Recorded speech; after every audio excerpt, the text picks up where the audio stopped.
లక్ష్యం అక్కన్నపేట యువకుడి న్యాయ విజయం. బీడీల పొగలో నుంచి వెలిగిన న్యాయ దీపం. కూలి కొడుకు నుంచి లాయర్ దాకా పవన్ స్ఫూర్తిదాయక గాథ. పేదరికం ముందు తలవంచని లక్ష్యం. పవన్ విజయం అందరికి స్ఫూర్తి. తల్లి బీడీలు చుట్టగా కొడుకు న్యాయం చుట్టాడు. అడుగడుగున కష్టాలు కానీ ఆగని పవన్ ప్రయాణం. కష్టాలపై న్యాయ తీర్పు ఇచ్చిన పవన్. పేదరికం కాదు పట్టుదలే పవన్ విజయం వెనుక శక్తి. పేదరికం అడ్డుగా నిలిచిన పట్టుదలతో స్వప్నాన్ని సాకారం చేసుకున్న అక్కన్నపేట గ్రామానికి చెందిన యువకుడు పవన్ విజయ్ గాథ ఇప్పుడు అందరికి స్ఫూర్తిదాయకంగా మారింది.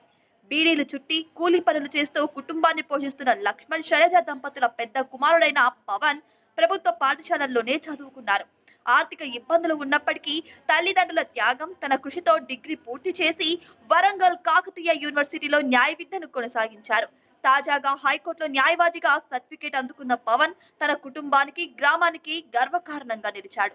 సాధారణ కుటుంబం నుంచి ఉన్నత విద్యలో ఘనత సాధించిన పవన్ ను గ్రామస్తులు అభినందిస్తూ ఆయన భవిష్యత్తు న్యాయవాదిగా మరింత ముందుకు సాగాలని ఆకాంక్షించారు.